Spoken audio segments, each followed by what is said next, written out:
All right. Hello, hello. Hello. So, We are back yeah. on Ace Attorney Investigations, Miles Edgeworth. I think that is like the full tagline of this is just Miles Edgeworth. I looked it up right Yes. before stream too, and then I completely forgot what I looked up 5 minutes ago. Honestly, real. ADHD is super fun, guys. Excellent. Who wants to introduce themselves? I'll go. Hi, hello, my name is Lemur, and the only character I can think of off the top of my head that I play is Gumshoe. And I remember specifically having to have that thought of, you play Gumshoe, and for some reason, I kind of wanted to say that my brain was like, no, you play Lestrade. No, wrong game.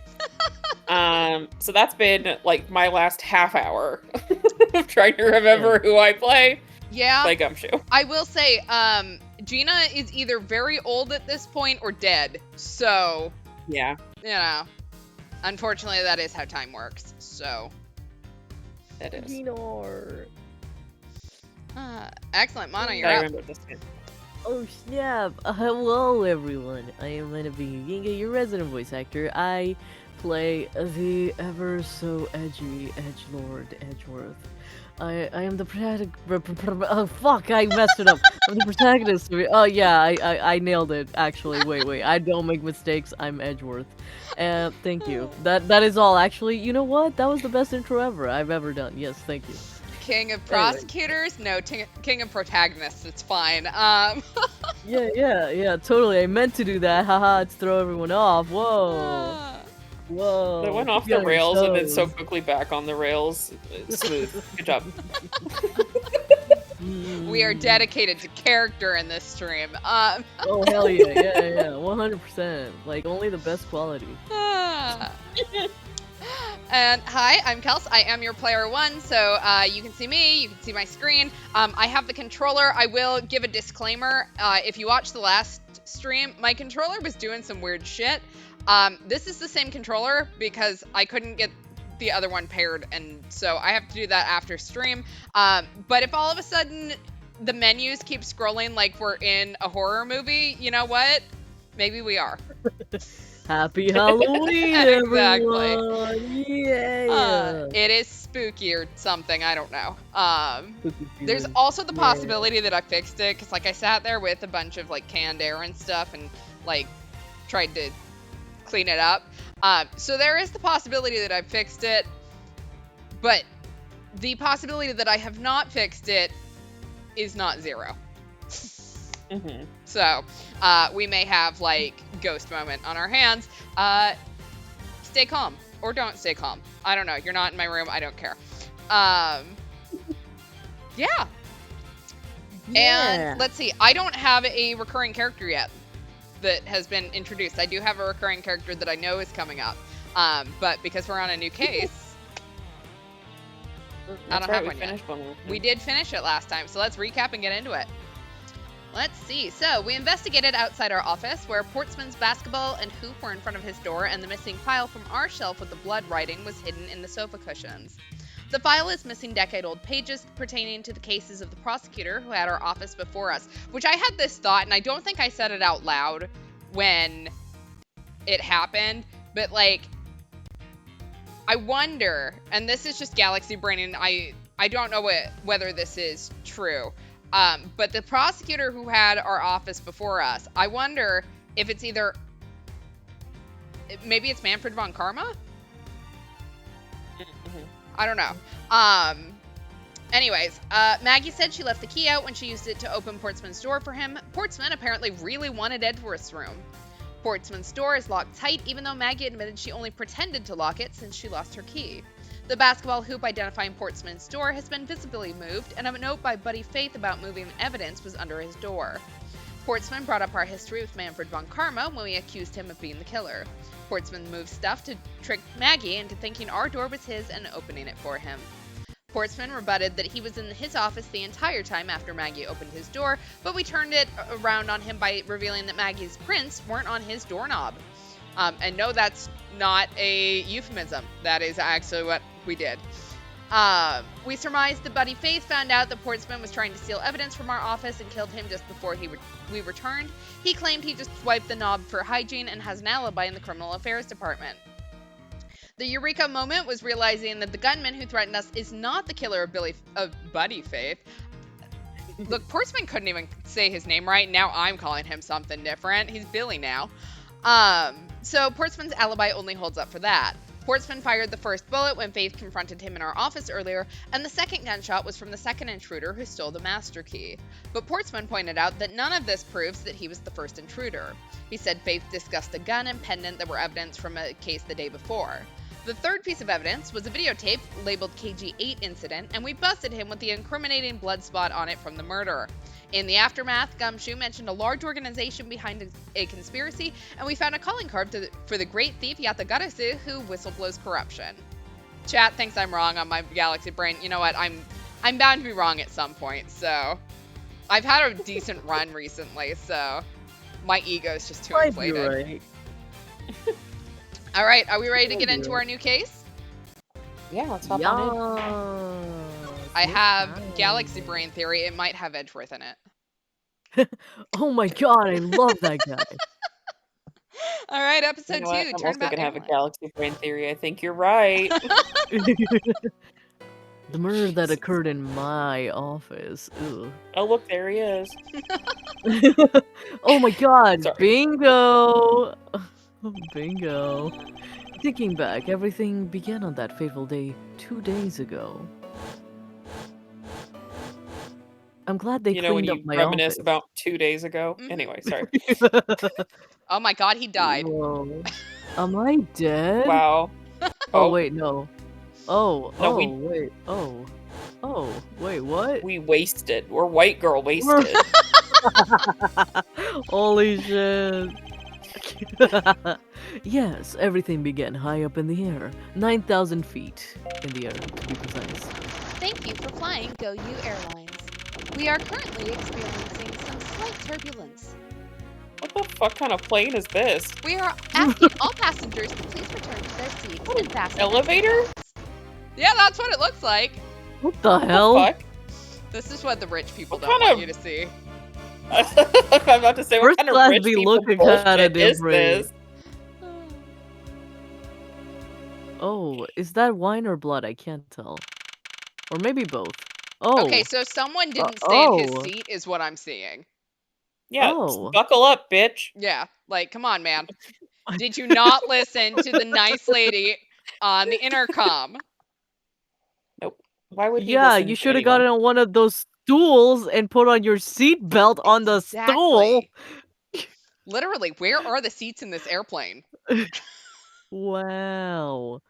March 12th, 6:13 a.m. Wow. Flight G390, first floor lounge. First floor!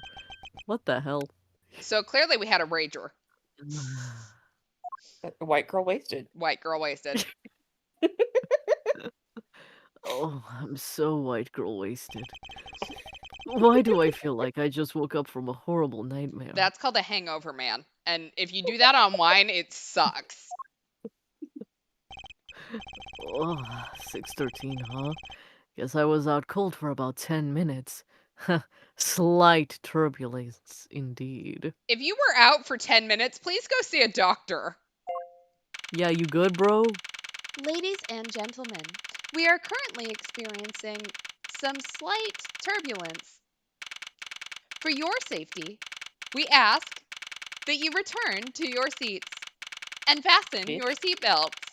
I needed that to go a little faster. Yeah, I suppose turbulence is to be expected on a flight. Though admittedly, I'm less than comfortable with anything resembling earthquakes. Oh, that was my favorite wallet. What's this? A travel wallet. But it's not mine. How did someone else's travel wallet wind up in my pocket? This is the same man who, as a reminder, in the first game decided he was going to pick up the gun in the bottom of the boat that he just heard go off. So This kind of sus. This kind of sus. this motherfucker probably should have been implicated in way more crimes than he has been. Oh yeah, 100%. Ah, my head. Why won't this headache go away? I'll take care of this travel wallet later, or hand it off to an attendant. Oh! Oh! From earthquake-like turbulence to an elevator! How many elevators can there be dead people in? What am I doing hesitating like this? I'm edgelord. Actually, I know full well why I hesitate. It was when I was still but a young child.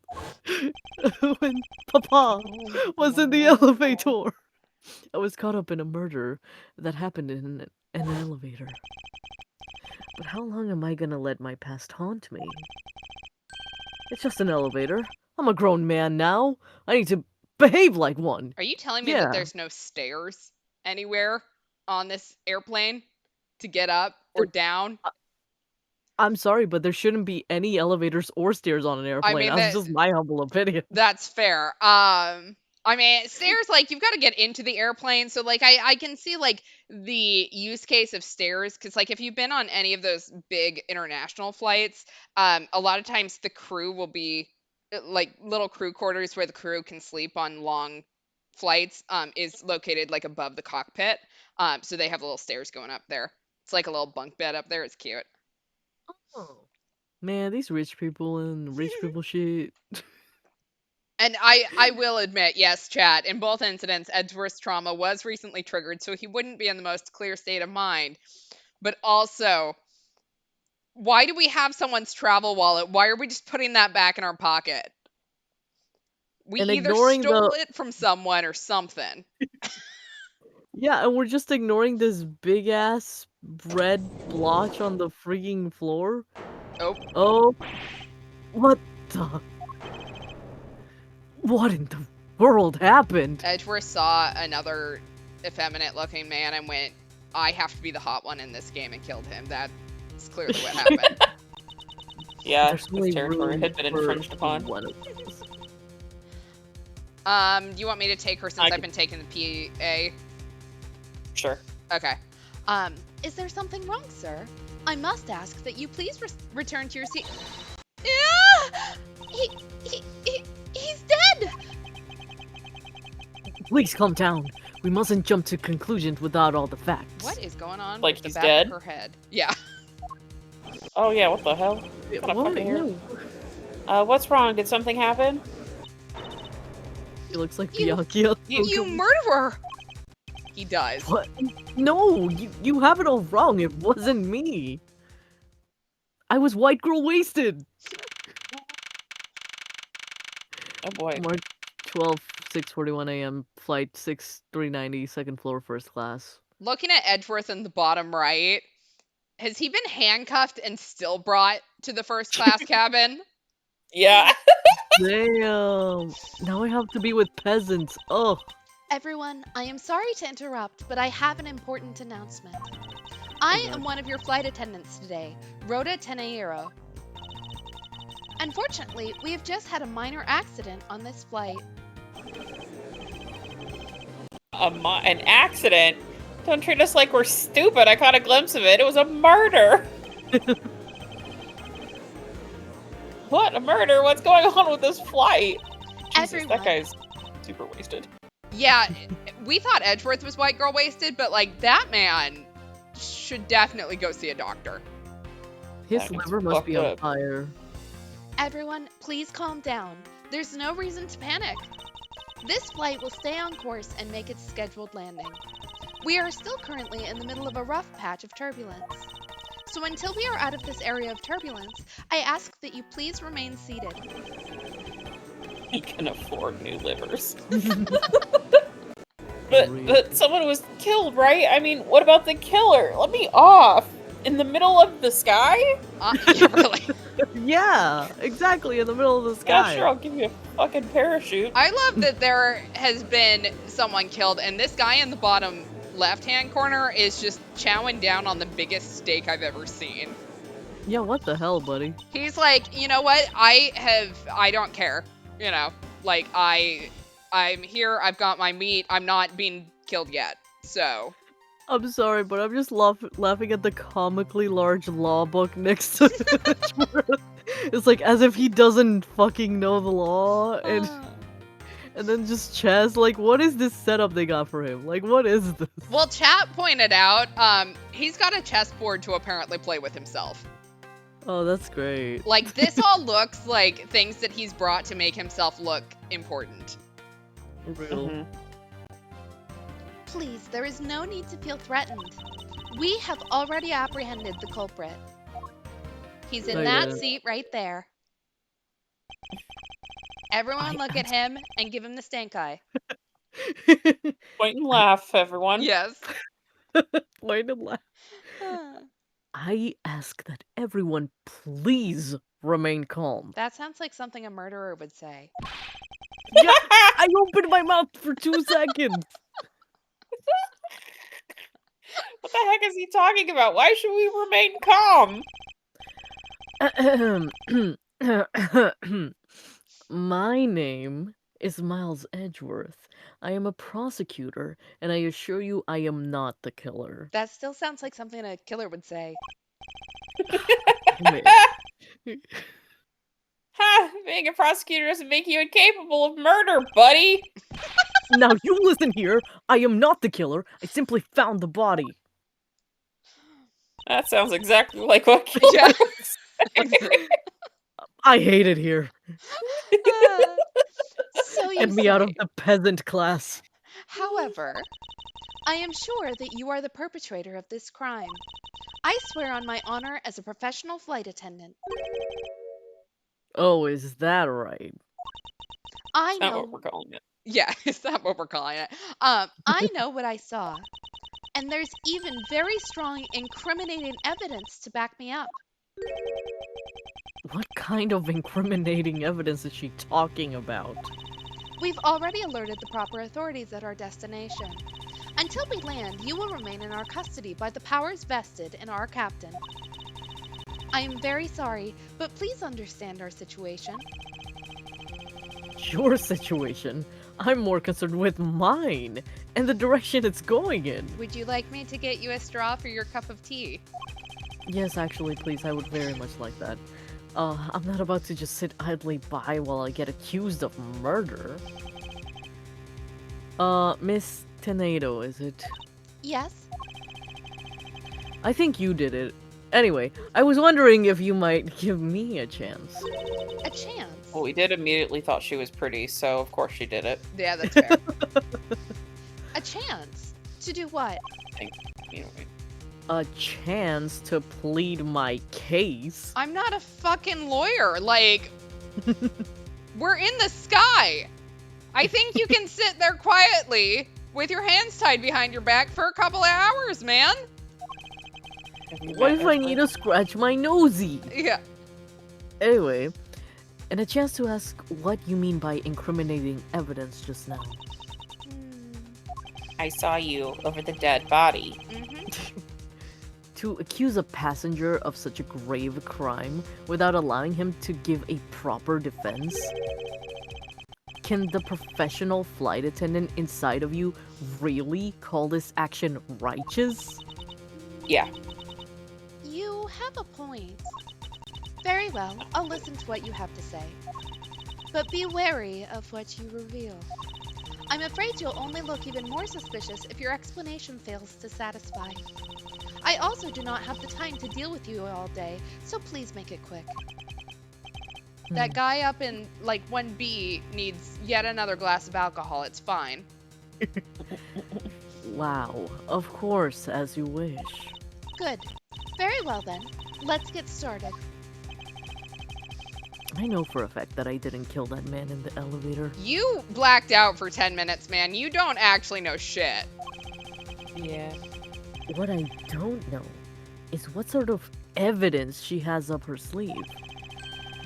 But I'm certain it doesn't fit with how the crime really occurred. Is it the fact that we have the travel wallet in her pocket? And Yeah, that was slipped. the body, like, looked like someone made it rain dollar bills all over it? Yes.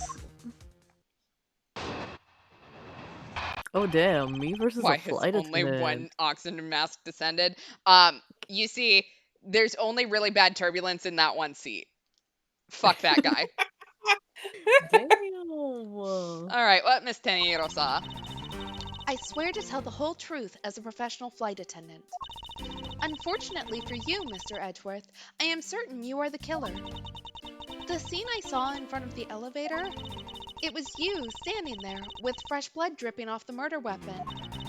So, if you would please cooperate, we'll turn you over just as soon as we land. That's it? That's her evidence? I'm a fucking professional flight attendant, not a detective. What do you want? I don't think you could ask for a more perfect witness testimony. Wouldn't you agree, Mr. Edgeworth? Not really. It's hardly perfect when there's a gaping hole in it. Well, that seems rude. I swear to tell the whole truth as a professional flight attendant. Hold it! Tell me, what exactly puts the pro in professional flight attendant for you? Edgeworth, you were talking really big for someone who has their hands tied behind their back. This is true. Well, it means we are very professional about how we take care of our passengers. Services like fetching papers and responding to calls are done with speed and accuracy. I can assure you that I give testimonies with the same level of professionalism. But I'm sure you've already realized that by now, right? It's a bit hard to appreciate your professionalism when I'm the one under suspicion. Sir, I brought you back to the first class cabin when I think you murdered someone. Like, I could have kicked you off the plane, so you could be Whatever. soaring through the skies right now. That is so true. Or, you know, So true. I'm guessing by now you would have landed, but details. Yeah. And there you have it. My professional testimony is accurate and reliable. Exactly. She's just gonna drop that shit without a parachute. Real. Putting the pro in professional.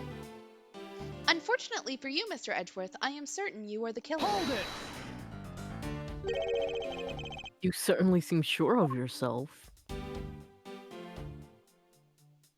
Of course. A professional flight attendant can't afford to make mistakes after all. Perhaps, but you must admit, there are a few who can look at a murder with a clear mind. We attendants all go through extensive training and are always calm and collected. We'll even calmly serve you coffee, if you so wish, as the plane makes a splashdown.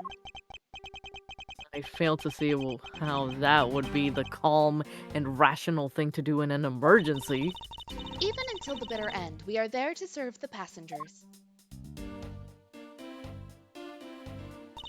That is the duty of all professional flight attendants. I keep getting distracted by, like, her perfect winged liner. Did they train you in doing that in flight attendant school too? Just asking for a friend. Slay.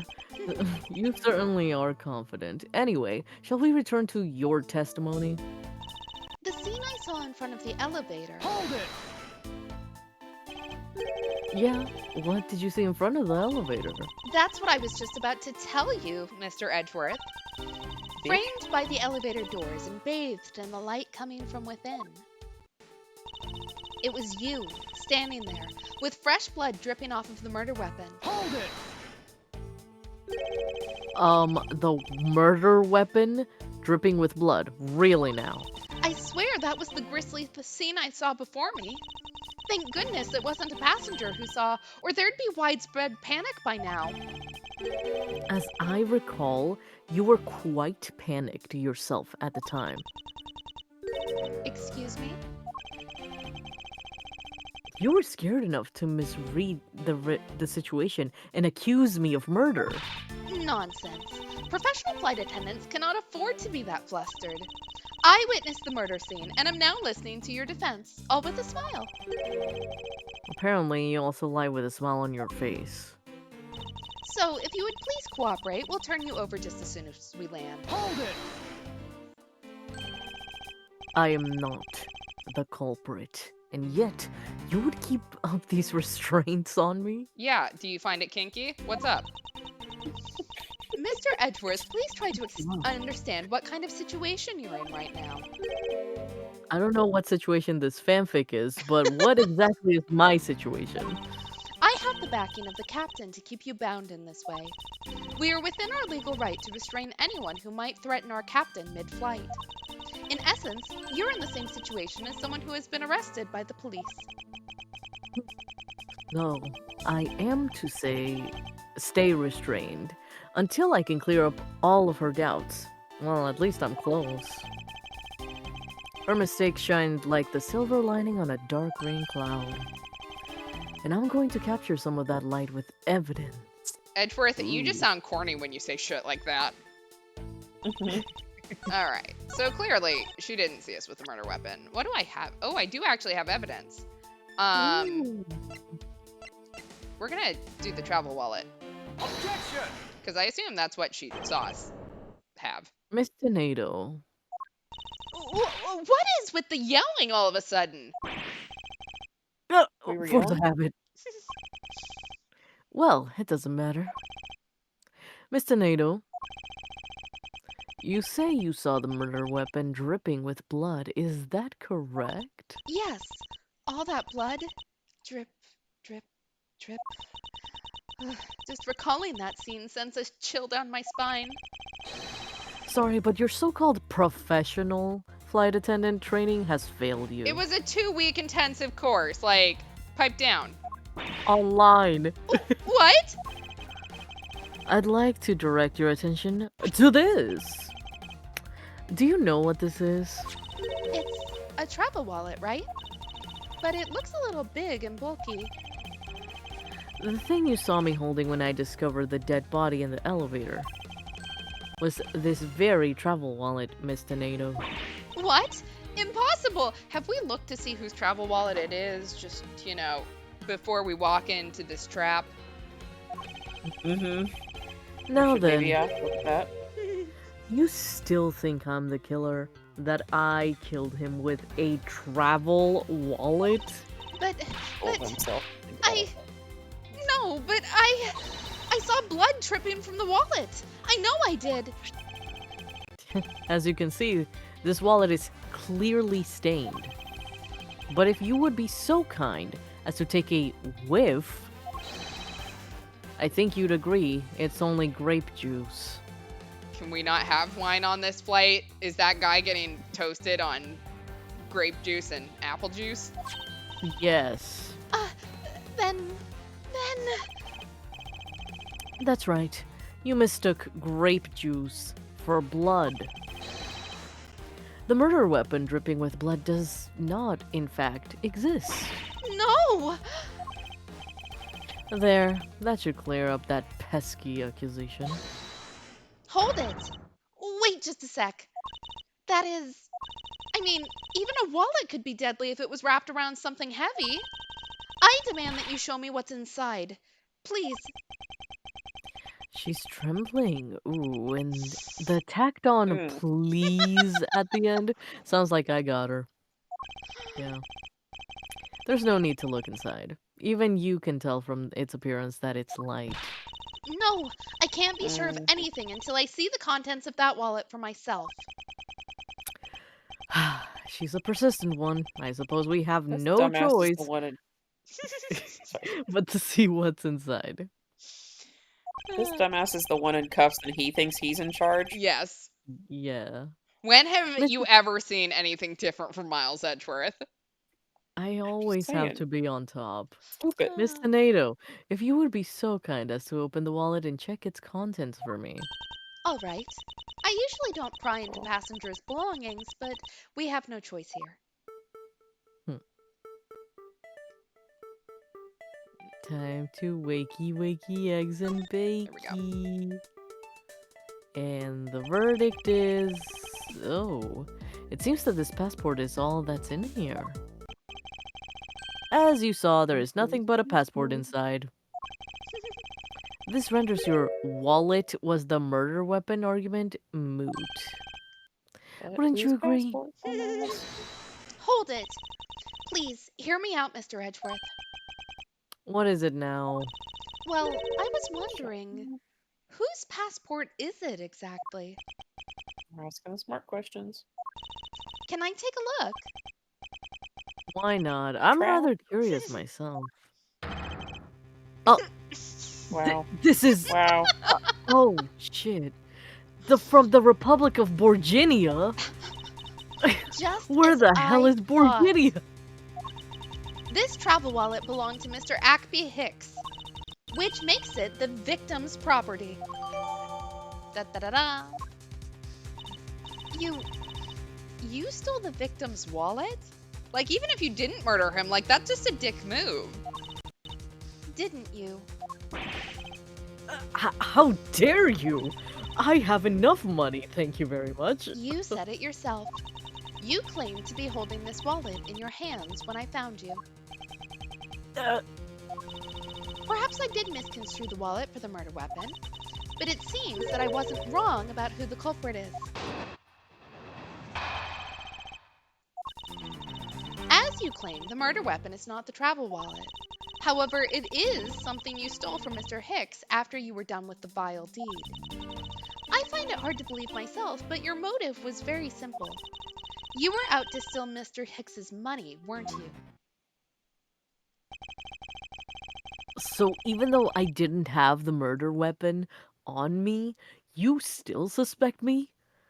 I see. Edgeworth, you have built prosecution cases around Les before. Like, why are you over here? Like, how dare you? Because I'm me. You On stood your up at the charge. crime scene with the victim's wallet in your hands. How can I turn a blind eye and not suspect you of foul play? You were also the only person nearby. So, like, my dude, you gotta cast suspicion on someone else. That's the only way you're getting out of this.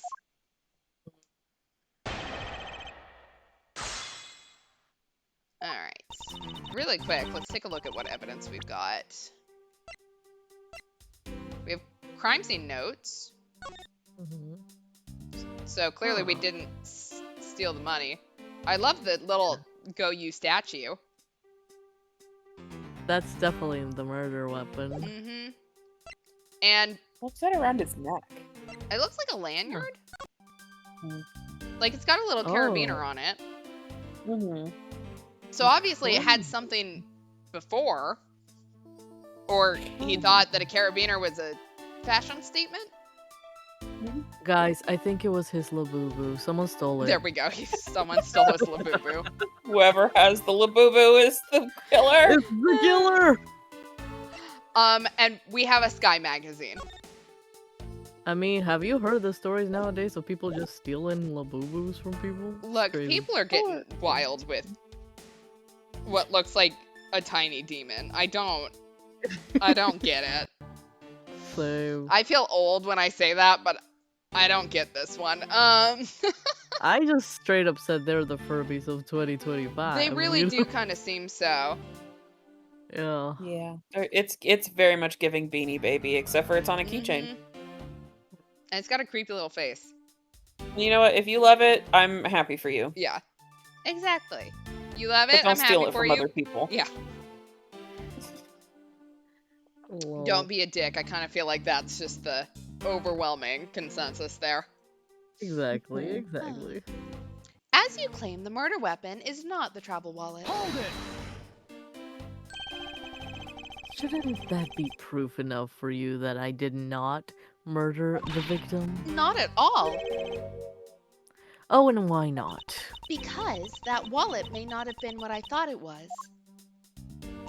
However, it is something you stole from Mr. Hicks after you were done with the vile deed. Hold it! You think I stole it? Yes, I'm very sorry to say it, and I wouldn't usually be so rude, but it must be said. Huh. I never thought I'd see the day, but here I am calling a passenger a thief. Uh-huh. Maybe I should put on a serious face and say it more directly. I believe you removed the wallet from the victim's personage. It really doesn't matter how you phrase it. What I'd like to know is why you think I stole Mr. Hicks' wallet. I mean, you did technically, I'd like to point out. It ended up in your pocket and therefore you stole it. Yeah. Like, Real. it doesn't matter what the, whether you picked it up off his body or what, you still stole the wallet. find it hard to believe myself, but your motive was very simple. Hold it! Also, so true, Chad. All the passengers are rich enough to not need to pickpocket. Yeah, fair. Where's our motive, huh? Our billions of dollars? No. I don't think I have any sort of motive to speak of. I've never met Mr. Hicks before, and our connection on this... our only connection is this one flight. But that is more than enough of a reason. How do you figure? He was sitting in first class, and I think the implication is quite clear. You were out to steal Mr. Hicks's money, weren't you? Hold it! You think I was after his money? Where did that cockamamie idea come from? True, you were also a passenger in first class, but I thought something was off about you and those deeply etched lines on your forehead. Oh.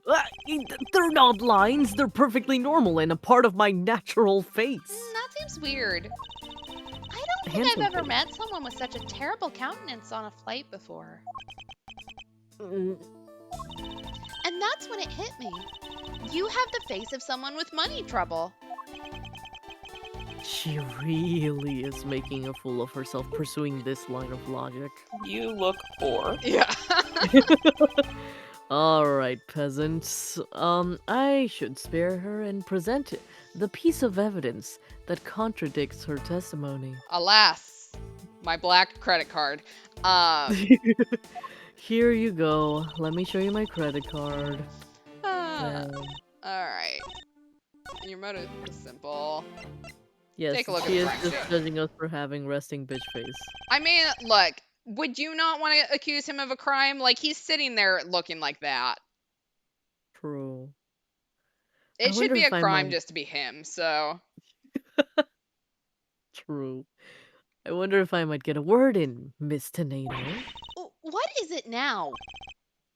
Miss Tornado, I wonder if you noticed the contradiction within your own testimony. What are you talking about? It's simply impossible that the motive for this murder was monetary theft. One glance at the crime scene should have told you that. What about this scene would prove the motive for the murder was not the money? I'm gonna take a wild guess and say the money on the floor. If I may direct your attention to the things strewn on the floor. Oh, That's right. The floor is covered in bills and coinage. By your rationale, these were the very things the killer was after. I think we can assume that the wallet fell during the victim's struggle with the killer. And I would think that the killer would have noticed something like money scattering everywhere. Furthermore, as you can see, there was no effort made by the killer to gather the money. but the wallet. Objection! Ah, yes, the wallet. You will also recall that the only thing in it was Mr. Hicks' passport. If you are really insisting that it was a crime based on greed, then you're claiming that it was all for an empty travel wallet. Clearly, you wanted his passport so that you could then kill him and take his life. Oh, true. That's such a good idea, actually. I, forgive me, please.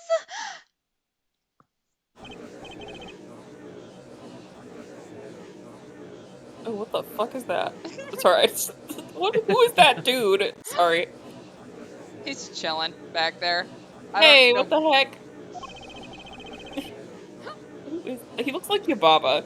I can see it. Saying the intended wrong. Crazy. So that guy isn't the killer? Does look like Tom Baker, you're right. I don't believe it. Believe it. Or don't believe it, everyone. It's a trick. Whoa.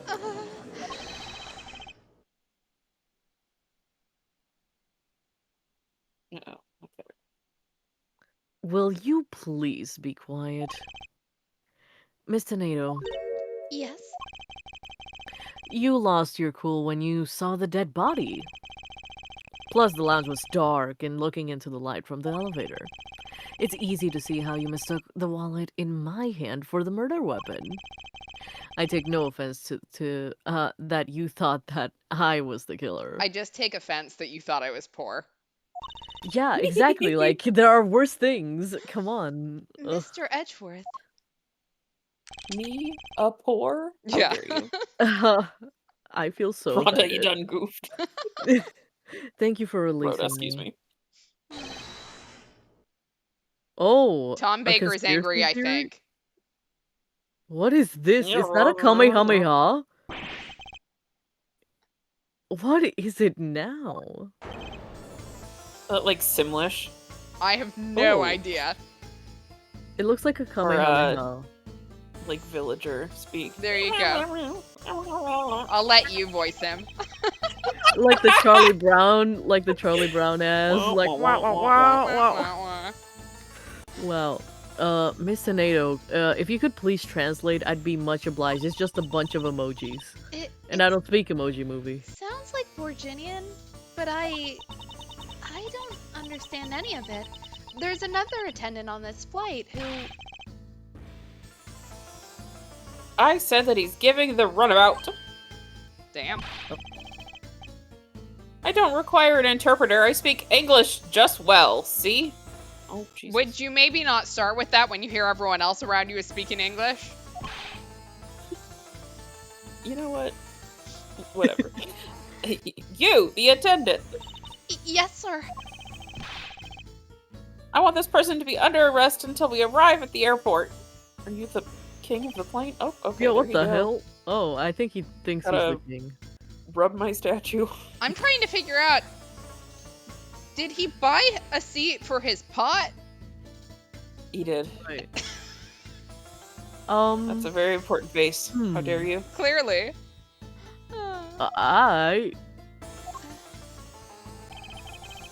I'm sorry, sir, but what exactly are you hoping for? He just wants some peace and quiet to rub his statue with. What is it you want? I am finished talking to the likes of you. Oh, that's a fun thing. If you pirated the DS version of this game, the copy protection would have replaced all the text with that. That's fun. God.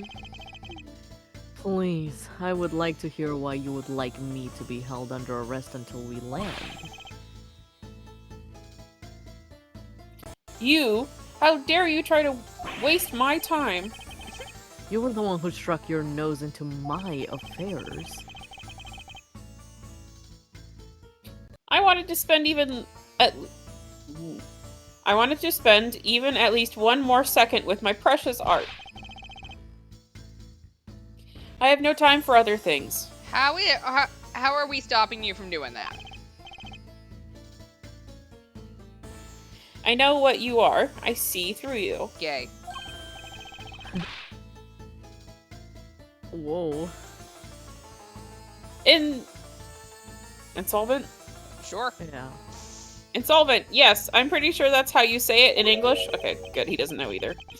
Well, I should hope I'm not monetarily bankrupt, but I don't think that's what you mean. He's really, really concerned that everyone thinks he's poor.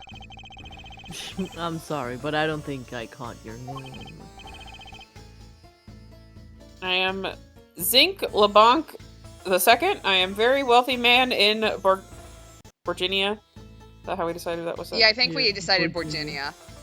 I am looking at that poster on the wall beside the elevator that says "License to Love, Laugh, Maim, and Murder." Clearly on this airplane. Live, laugh, love. You can't talk about a bomb in the airport too loud, but this airplane says you can maim and murder on it. So, you know what? It's not a surprise that someone ended up dead. Sorry. Yeah, that's all y'all's fault for advertising this shit.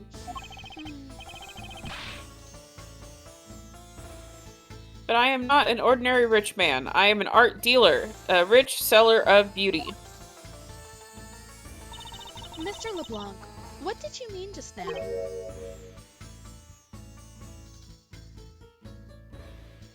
Pardon? When you said that Mr. Edgeworth was giving me the runabout. I have to explain. Yes. Yes, she doesn't know. Unbelievable. I will say it once and only once. Apparently, in the flight attendant job description, it says mind reader. I do not have even a second to waste. Time is money, as they say. Yes, and yet you continue to blather on. I saw it. Yes, I did. I saw the victim go on to the elevator. Going down to the lounge. Is exactly at 6 o'clock.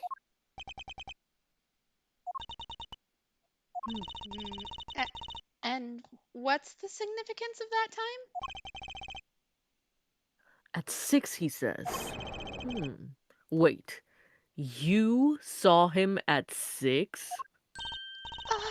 What's the matter, Mr. Edgeworth? He understands, I see.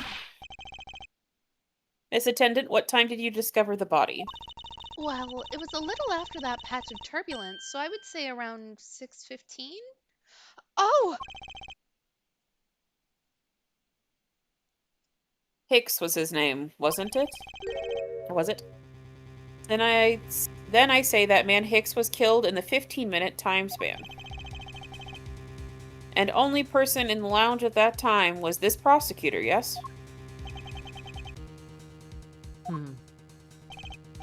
Angry. Yeah, I was in my seat the whole time. Me too. I was watching a movie and enjoying a fine glass of grape juice.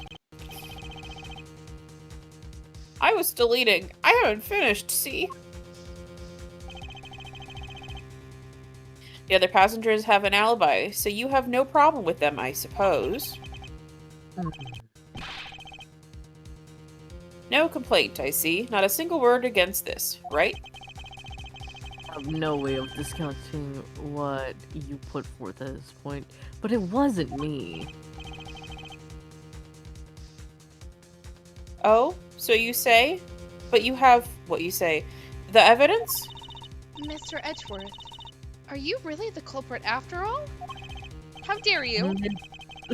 Mr. LeBlanc, I suppose you are quite certain in what you saw. Enough to give a testimony?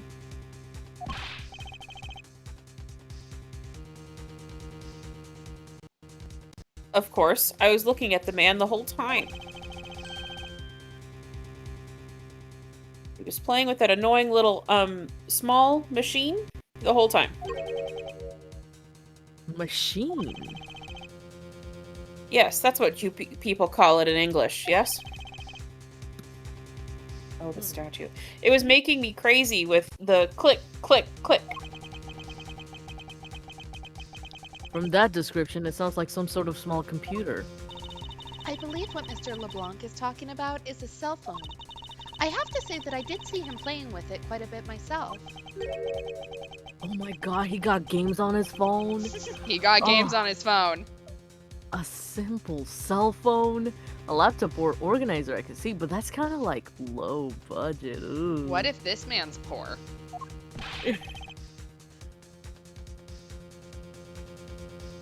I hate that noisy little machine in his hand.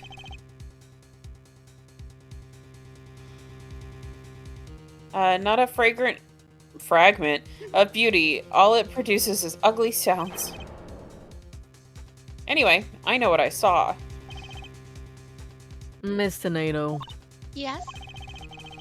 I was wondering if I might be granted permission to examine the crime scene. What? You want to examine the crime scene? If you would grant me a little measure of time, I'm sure I can produce the real culprit. I don't like the sound of that. Fox in the duck pen. Yeah, I will say, us getting accused of murder and immediately going, okay, but can I look around the crime scene? Doesn't really sound great. Yeah. No. Yes, I think that's how you say it in English. It's Fox guarding the hen house, and I believe my innocence was proven earlier. And if I'm given the chance, I can clear up all of the remaining doubts. Mr. Nato, if you wait until we arrive, there is a good chance that some evidence will have been destroyed by then. Mm, I understand. Let me see what the captain has to say.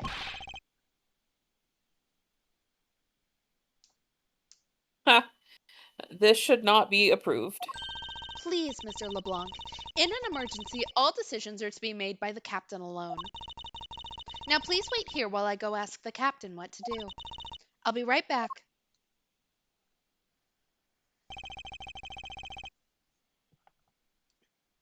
You're not planning to erase evidence when you are doing your investigation, yes? Of course not. Heh. Well, we'll see. I am so We will curious see. what he expected us to say there. Like, yeah, absolutely. Yeah, that's exactly what I plan on doing. Thank you. Mr. Edgeworth, you have the captain's permission to investigate the crime scene. What? Unbelievable. I am in your debt, Miss Tornado. However, there is one condition. I am to supervise you. Can you agree to that? Oh, of course. I see no problem with that stipulation. It's only natural as I am still a suspect in this case. Ugh, for the 1 millionth time. Uh, I take full responsibility and will watch Mr. Edgeworth's every move. I hope this is reassurance enough that there will be no foul play. Now then, Mr. Edgeworth, shall we proceed? If you should need my help with anything, please feel free to use Triangle to talk. It's time to head to the scene of the crime, the first floor lounge.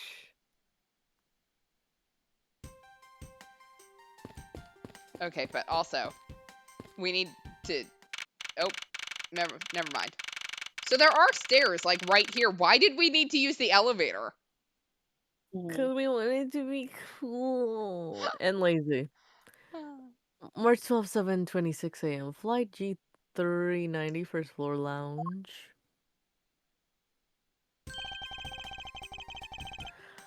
I want to thank you for your help back there, Miss Tanino. It was nothing. You should thank the captain for granting you permission.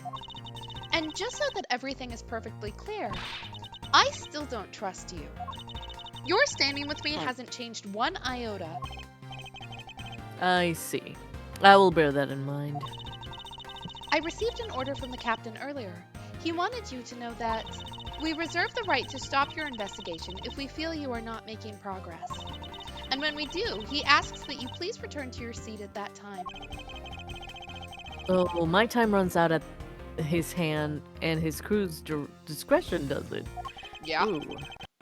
I have to find a way to discredit Mr.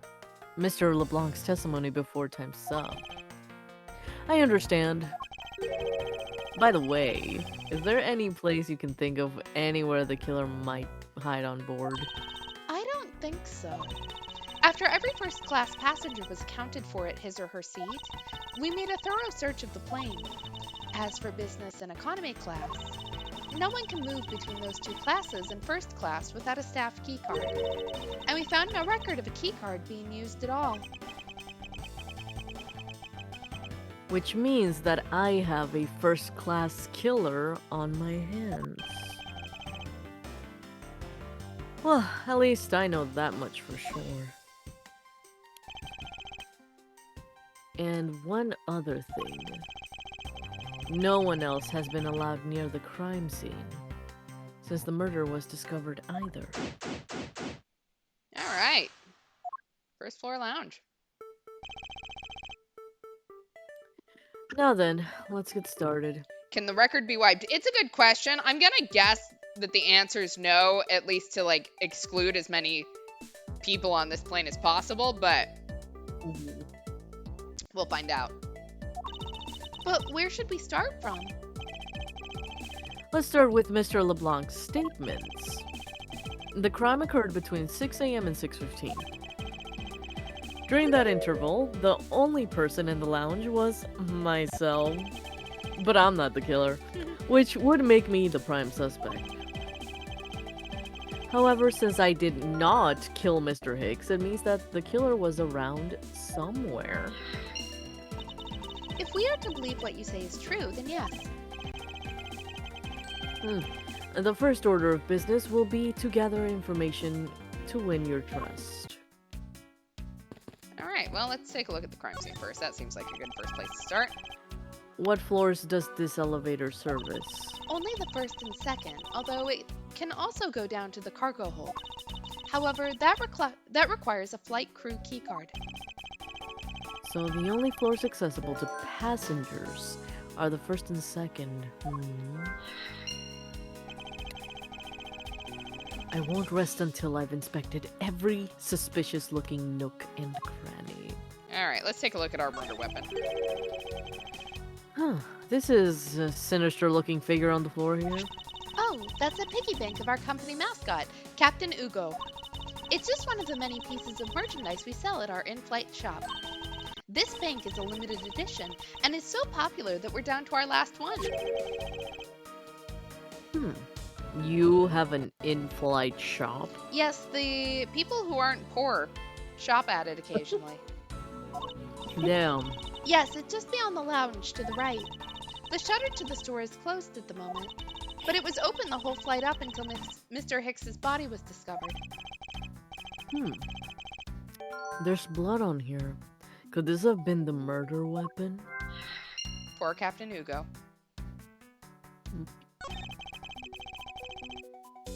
Well, money is thrown all over the floor of the elevator. I would guess it was all in Mr. Hicks' wallet at some point. How did every single bill and credit card end up on the floor?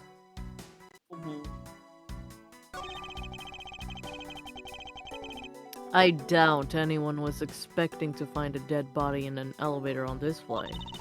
So, Mr. Hicks, he's It'd be really weird if they did. dead? Yes. She's trembling, although I can't fault her for that, when there's a corpse right there. Mr. Hicks, if you're really dead, then please answer yes. See, she's over the trembling now.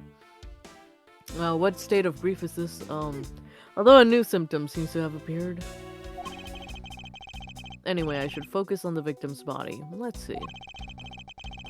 There's blood on the back of Mr. Hicks' head. Could this be the cause of death? He appears to have been struck very hard. Even his glasses are broken. Okay, he's got something in his pocket. What if the killer was searching the wallet for something specific? Maybe. And maybe they got it, and that's why it just looks like money and a passport was in there? There's something sticking out of his pocket. Hope he won't mind if I take a look at what's inside. It's a picture. It looks like it was taken inside of a building somewhere. Right?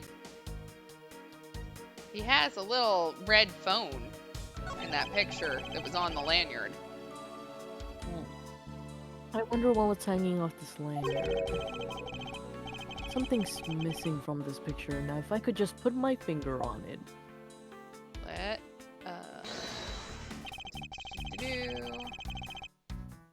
Is this spot somehow connected to any of the evidence I hold? We're gonna look at the picture. Mr. Hicks' machine is nowhere to be found. His machine. Oh yes, it's called a cell phone for those who are peasants. Miss Tornado. So I guess because it's not here. Yes, I think we can safely deduce that the killer took it. Look at that old ass phone. Whoa.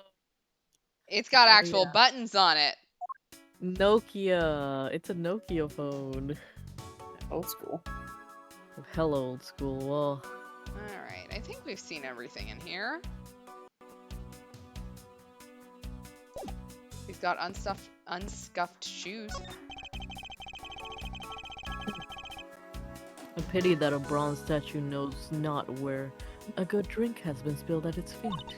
This is a statue of our founder, Mr. Ugo Hughes, who was a big fan of grape juice. I'm sure he would be thrilled if he knew so much grape juice was here at his feet. I'm pretty sure it's wine, but sure. Is that a hint of hero worshipping I detect? The in-flight shop is just beyond these shutters. But we don't have permission to open them, so I'm afraid I must leave them closed. There must still be clues to be found here. In this lounge, I must remain ever vigilant. Okay. Glasses and candles thrown in disarray by the turbulence. It's been a while since I've seen this big of a mess. It's terribly embarrassing, but I thought it was an earthquake for a second. And I frantically started searching for gas valves to shut off. I guess the shaking of the plane was bad enough to mistake it for a real earthquake. Not that I would know, since I was unconscious for most of it. Edgeworth, are you not concerned about the fact that you just spent 10 minutes unconscious? Also, how can there be earthquakes in the sky? Details. This toppled over chair, yet another victim of the turbulence. No! Look at all that grape juice staining the back! It may not look it, but this chair was extremely valuable. It was? Yes! It was used when the Rocker Pals came to tour this plane. The Rocker Pals' leader sat in this very chair. I'm sorry, but what are these rocker pals? I can't believe you've never heard of them! They're all the rage! The Rocker Pals are an extremely popular international band. They added the pals part as they became more popular, especially among teens. Ah, that explains it. I'm not really one for the music today. Okay, Boomer. Maybe I should ask Detective Gumshoe about them later. He's definitely gonna know what they are. Yeah, Gumshoe knows what the kids are into. Yeah. On second thought, I can already see how confusing this conversation would get. It's the rocker, pals! Hey! This grand piano is the pride of this plane. Yeah, don't have a grand piano near turbulence. I'd like to point out, like, a grand piano on a plane, not a good idea. You would knock that thing out of tune so often. It can play the music of whatever CD we insert into its CD drive. What is the point of having a piano then? It's a really big speaker. Not a piano. It's more like an overgrown music box. But its keys to press along with the music, as though there really is someone playing it. Some people have entirely too much money to waste on overly complex toys. Says the man that has like a 2-foot-tall statue of the Steel Samurai in his office. It was Premium Bandai. Okay, was this piano Premium Bandai? I don't think so. Anyway, these counter windows offer a glimpse of the sky, but these clouds, they tell me nothing. Mr. Edgeworth, you look like you're talking to the clouds. I may be, white girl wasted still, but is that so? Then tell me, what do you suppose I said to them? I don't know, but it looked like a rather one-sided conversation. The voices are inside me. The clouds. They tell me nothing. Alright, I was trying to look at the stuff on the floor. What or who is this? This is a bronze statue of the founder of Ugo Airlines, Mr. Ugo Hughes.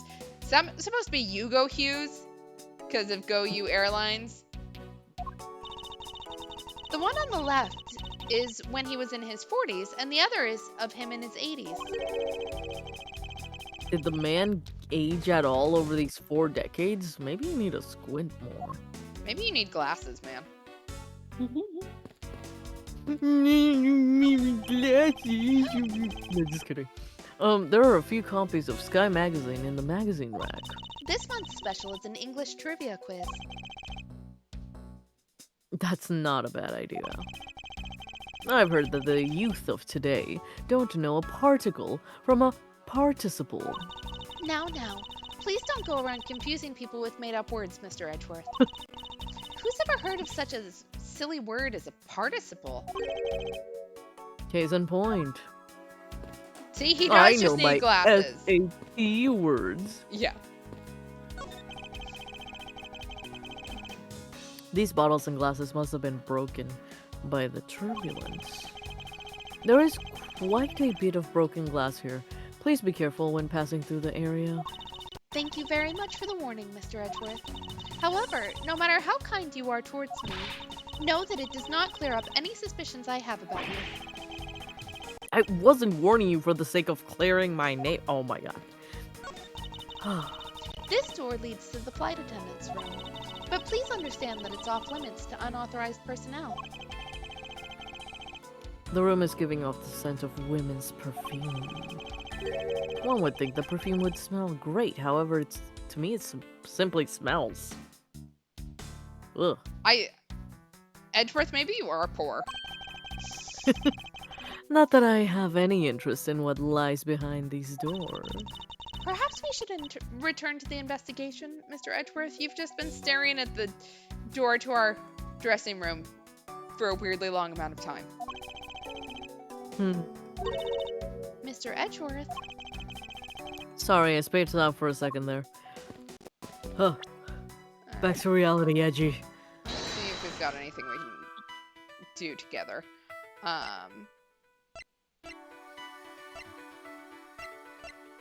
Logic. Ooh, logic. Let's put together our blunt force trauma with our murder weapon. That seems connected.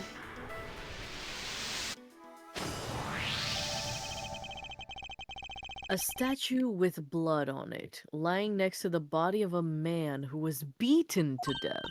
Oh, Mr. Edgeworth, I think I figured something out. Yes, what is it? The way the blood is on this, it looks like it matches up with the wound on his head.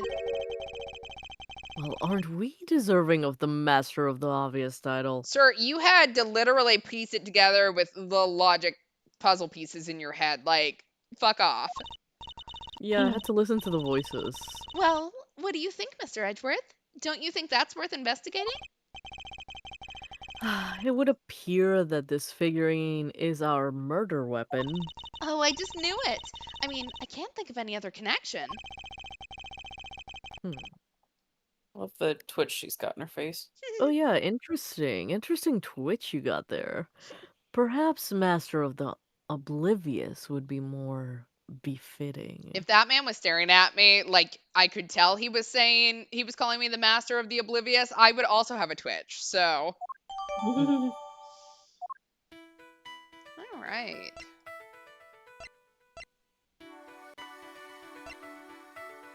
Where was the killer in the elevator? Maybe. I don't know. Let's try it. All right. True, there wasn't anyone else in the lounge other than myself right before the turbulence. But if the killer was in the elevator along with the victim, then that's a different story.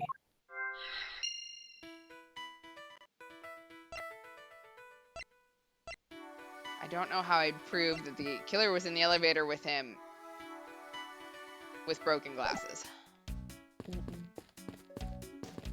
Chad is asking, is there more evidence to find? Considering the fact it's not letting me progress beyond this, I would assume so. Just hazarding a guess right there.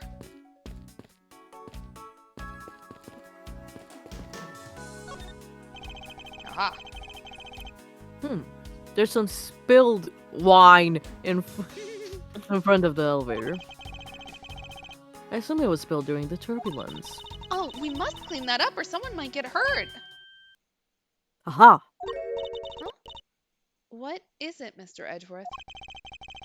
I found some very important evidence. What is the important evidence in this case?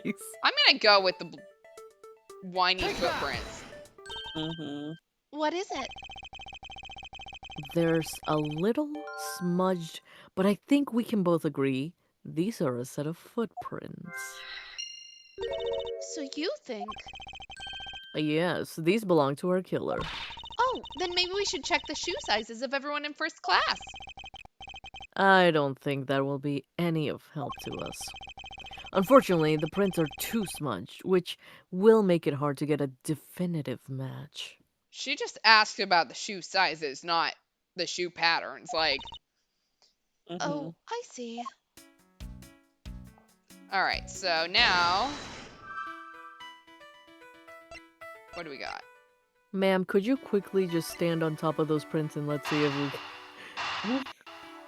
if it's a match? I have it. I'm sorry, but I don't understand, Mr. Edgeworth. I can prove that someone other than myself was here around the time of the murder. What? Really?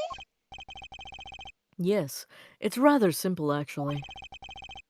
The proof is in the pudding, or rather the grape juice in this case. These footsteps were confessed to me at this very fact. That someone exited the elevator alive. Seeing as how the victim is dead, that would mean a second person.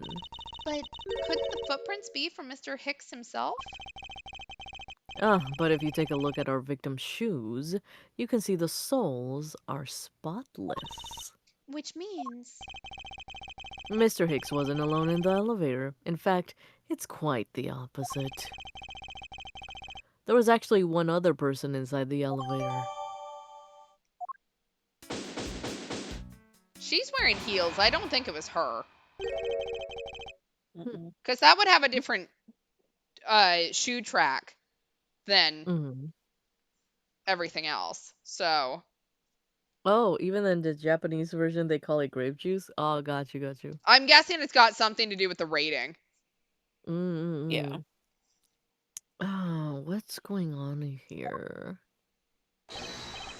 Oh, Oh. Simlish is back. Oh. Oh no, Thank you. there's two of them now. Unforgivable. This is unforgivable. Do you understand what I'm saying? The movie is late.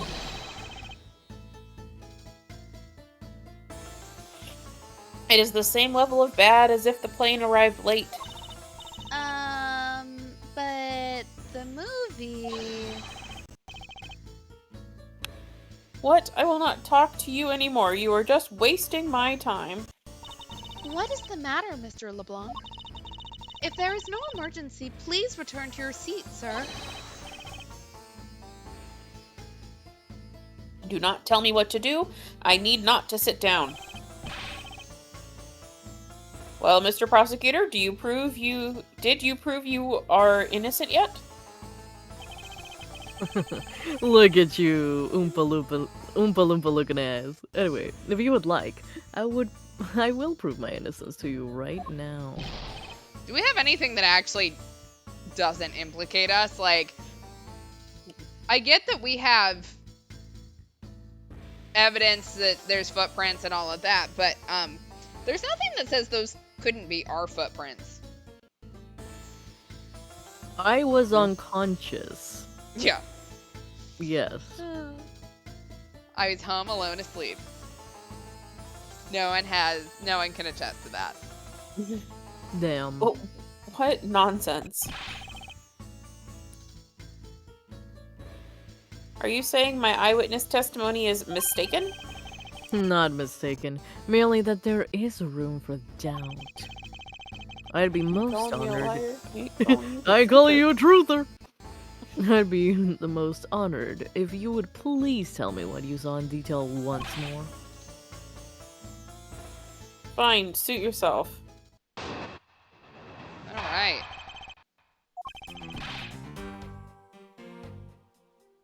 I'm certain I saw Mr. Hicks enter that elevator. It was when the needles in my pocket watch pointed to the 6 and the 12. Body was discovered 15 minutes after that in the lounge, yes? Then you, the only person in the lounge at the time, must be the criminal. Mr. LeBlanc's conclusions seem to make logical sense. After all, the only person in the lounge at the supposed time of the murder was me.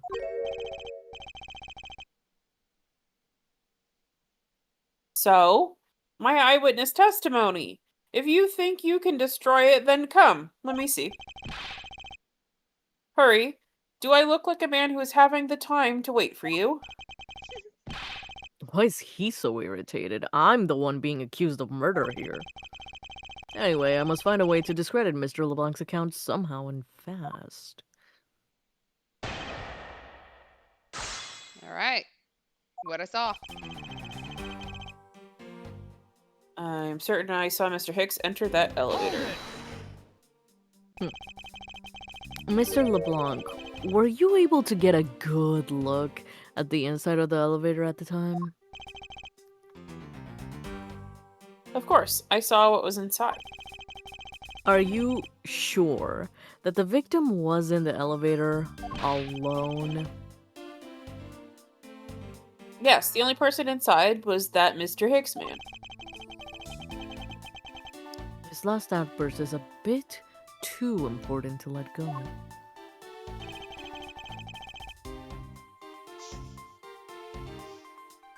The only person inside was that Mr. Hicks man. Ah, was he really alone? Of course, I will bet even 1 cent. A cheap ante for a cheap testimony. Edgeworth, you talk so much shit. But if that's how you want to play it, I'll happily take what your 1 cent. Peasant. Anyway. It was when the needles in my pocket watch pointed to the 6 and the 12. Oh, chat says, what if the killer was in a cargo hold? Go to the elevator through there after Hicks entered. It's a possibility. Although... the elevator would... So... the elevator then would have had to go from the 2nd floor, where Hicks got on, down to the cargo hold, which can only be accessed with a card key. Right, because it's not available to unauthorized personnel. And I assume, like most elevators, that wouldn't be allowed.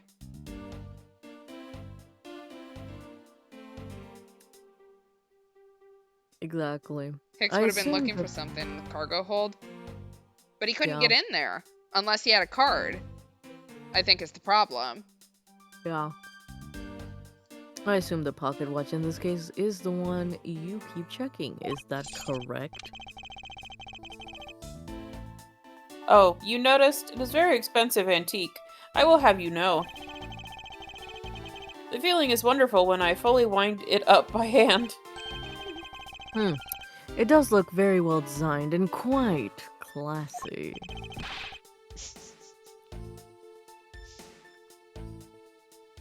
I will have to charge you if you want to touch it. That's quite alright. Let's continue with your testimony.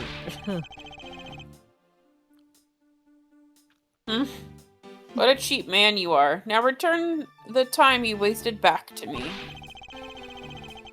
And if we must, I saw Mr. Hicks enter the elevator at 6 o'clock.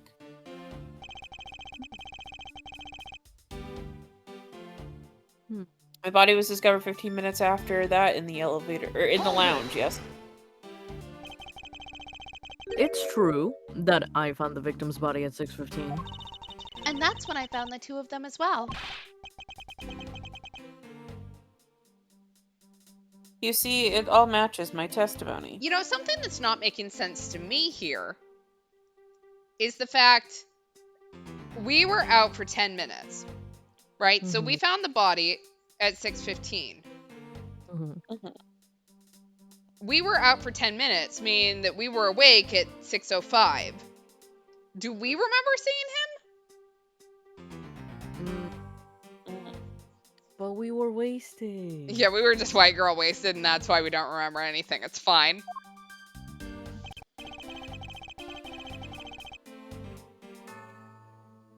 And you, the only person in the lounge at the time, must be the criminal. That is the most mistaken way of thinking I've ever heard of. Once again, you have definitely prosecuted people for less. You right. No, no, no. Your silly opinion is what is mistaken. Please calm down, the both of you. In a sense, you were both mistaken. Well, if that isn't the pot calling the kettle black, then I don't know what is. I spy a little hole in his words. As you wish, Mr. LeBlanc. I will now show you proof of my innocence. Alright, so the only person inside could not have been Hicks. Because Objection! someone would have had to leave the elevator, and the man definitely seems to be dead. Mr. LeBlanc, What is it? there is a very glaring contradiction in your testimony.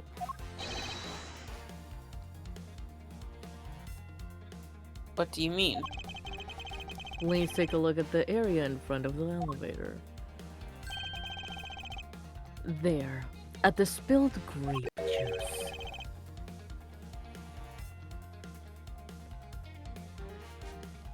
Yes, and?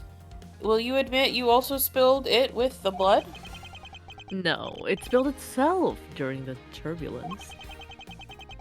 But the interesting thing here is the set of grape juice footprints.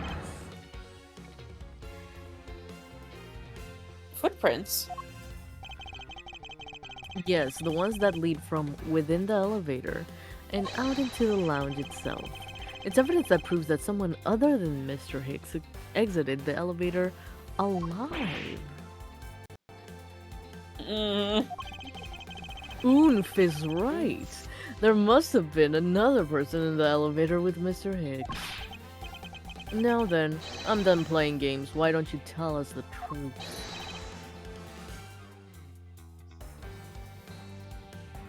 I'm sorry, I skipped this Duolingo. Yeah. I don't know what that is.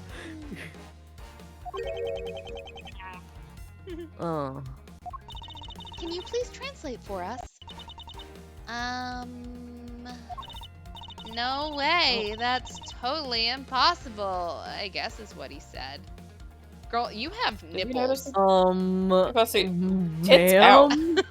Like, don't get me wrong, they are a killer pair of ma'am? tits, and if mine looked like that, I might also wear my uniforms like that. But, Ma'am? she's a professional something. Oh, she's a pro. Oh, for sure. No way, that's totally impossible. I know there was no other person in there. I saw with my own eyes. If you want to know what I think, Mr. Edgeworth, I know you don't, but I don't think Mr. LeBlanc is lying to us. I suppose she's right. He doesn't seem to be lying. But then, what does it mean? What about this contradiction? Mr. LeBlanc, please, just once more, will you recall the details of what you witnessed for me? Oh, he's getting flustered. Yeah. Alright, what I saw part 2, Electric Boogaloo. I was very upset when Mr. Hicks passed by my seat. I was always checking the time over and over again. I happened to follow that man with my eyes when he passed me. And I saw clearly into the elevator he was entering. But I swear there was no one else inside. No one. Huh. Mr. LeBlanc, if you would please calm down. What? Dare you say, or dare you to have an issue with my eyewitness testimony? No, I just don't want a second corpse on this flight, but whatever. No, not at all. Please forget I said anything. Yet again, he doesn't appear to be lying. But I can't tell this testimony stands as the truth. Alright, rebuttal.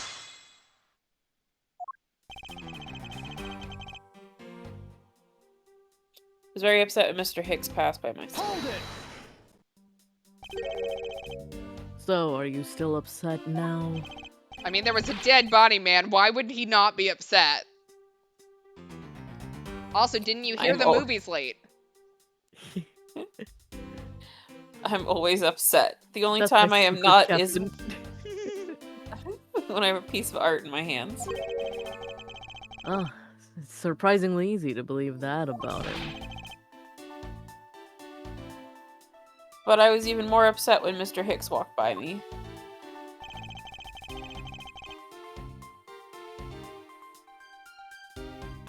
I was always checking the time over and over again. Why were you so attentive to the time? Because something unforgivable was happening. The movie was late. Come to think of it, you were yelling about something unforgivable earlier. I was giving a complaint to the attendant about the movie starting time.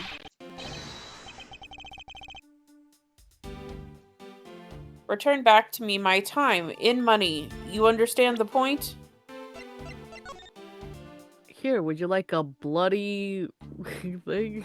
Like a bloody, not bloody, wallet? It does say that the movie's supposed to start at 6, so Oh.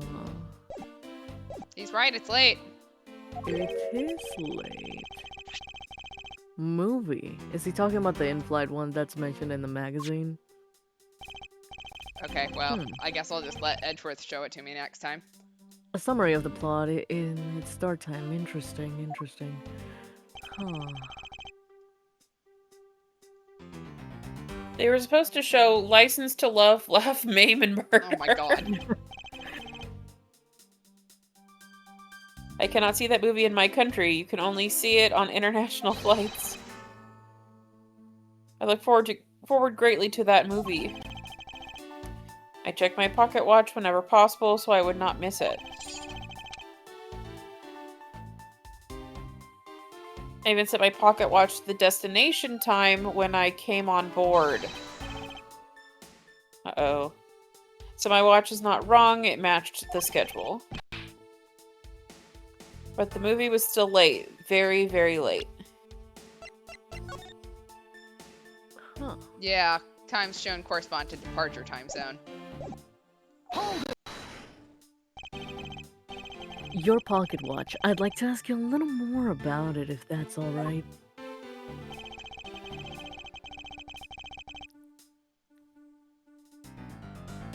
The movie I wanted to see would not start, so I would check my pocket watch many times. So, this movie you mentioned, is it the one listed on the Sky magazine? Yes. Okay, we had this oh, never mind, we didn't have this conversation. Miss Tornado, was this movie shown in this flight? Yes, it was shown at the scheduled time. Isn't it possible you simply slept through it by accident? Nonsense. You doubt me? No, stop pointing at me like that! Weird. Odd, how did he miss a movie that was clearly hoping to see? Check my pocket watch a great number of times. That much I know for sure.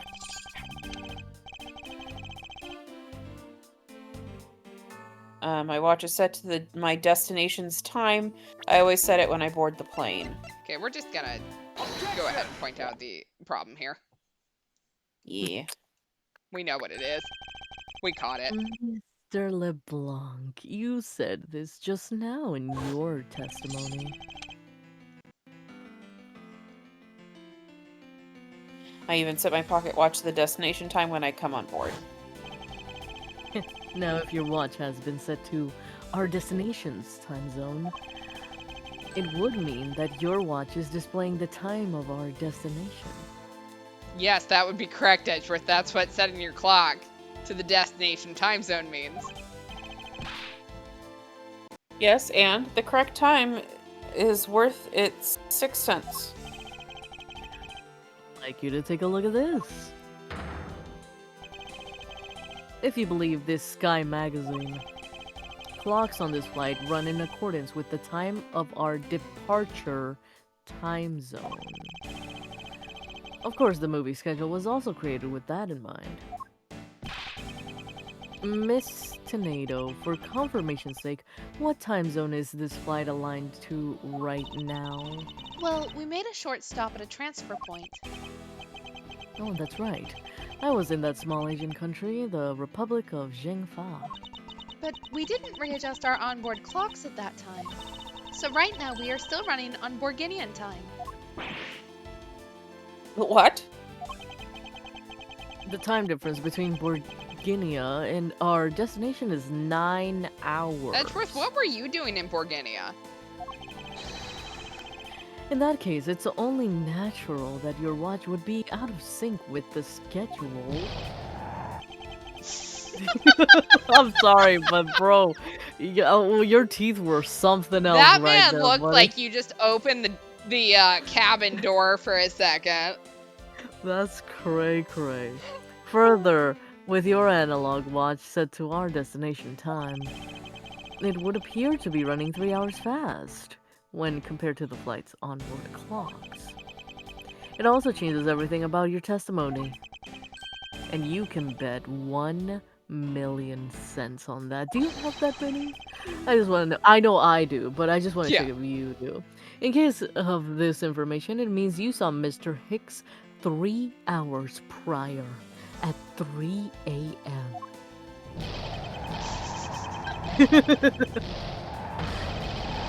Oh, 1,000,000 cents is great. Wow, good, There he good goes. job, buddy.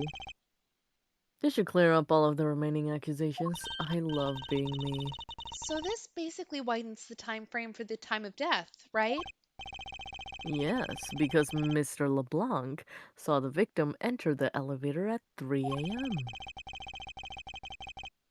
It means that the time of death could be anywhere from 3 to 6:15 a.m. Is the other flight attendant have She's narcolepsy? sleepy. She's very sleepy. Sleepy. The question now is, where was Mr. Hicks during that span of time and what was he doing? I've got something to say. Oh, and you are? Yeah, oh. I'm Cammy Meal. I'm a flight attendant.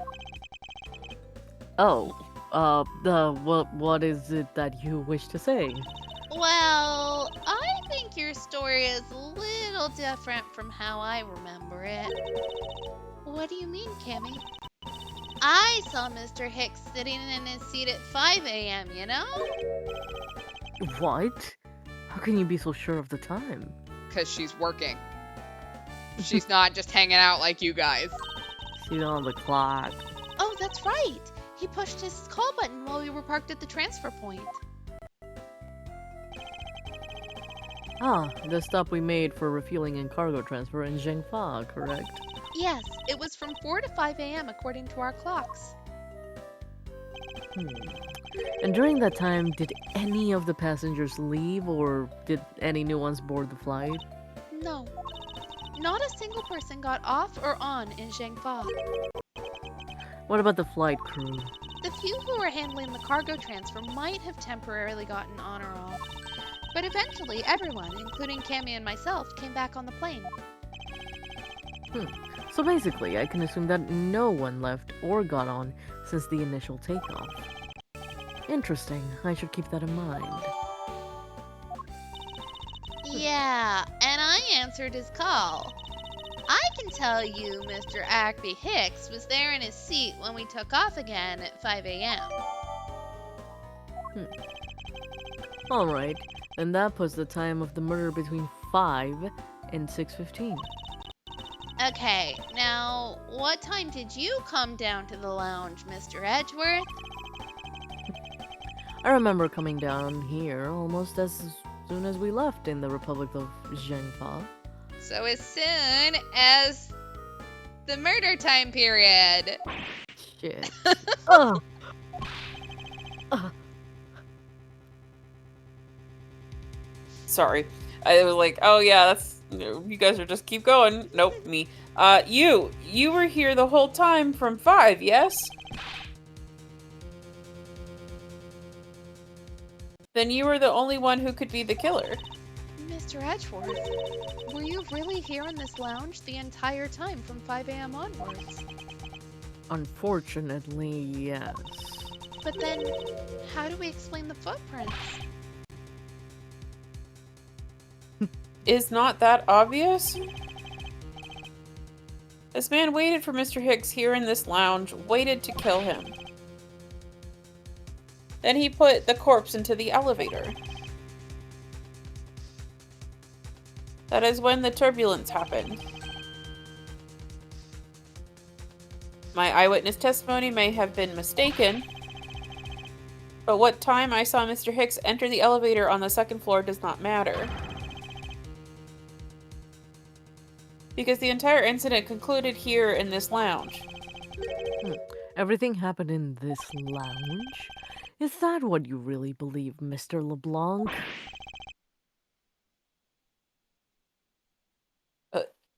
Do you have another idea? I simply feel that there is something out of place in the scenario you presented. Mainly that I'm the killer in the scenario you presented, but whatever. Yeah, I don't like that part. Is there something that can tie this crime to the location other than the lounge? It's a good question. The... I'm gonna go with the piggy bank, because it's supposed to be at the shop. Yeah. The murder weapon. This little piggy bank is sold at the in-flight shop. It is sold there and only there, and is not displayed here in this lounge. How, then, did it find its way here? Don't you find that a bit suspicious? Such a trivial point. It only means you prepared it, taking it from the shop first before coming here. It doesn't prove you are innocent at all. Ugh. Excuse me. Is there no way to win this, man? No. Well, Hold it! If I may. What is it? You see, well, it's just as Mr. Edgeworth says.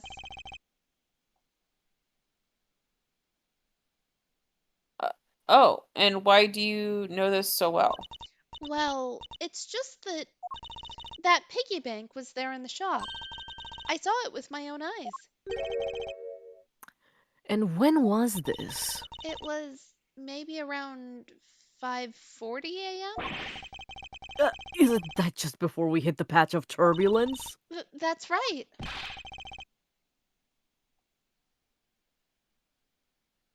You were in the shop just before the turbulence? Yes, I was. Come to think of it,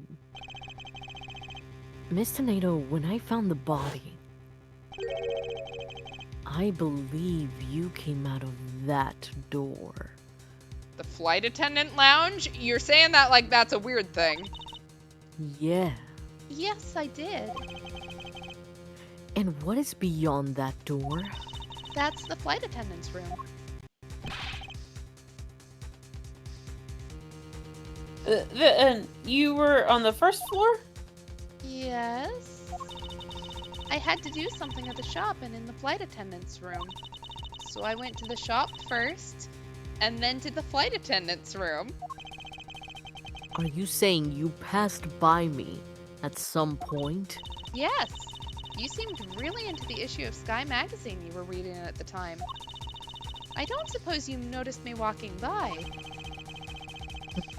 I vaguely recall someone walking by, but I didn't take a notice of who it was. Oh my god, Edgeworth. Anyway, the piggy bank was definitely there at the shop when I went there.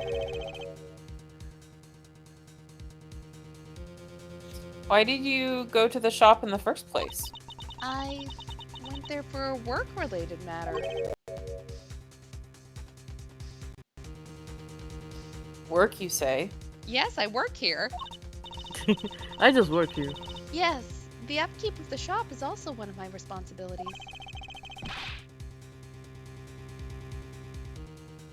Why did you not say anything about that until now? Is what I want to know. I don't know why you assumed that the shop runs itself, man. But what if it does?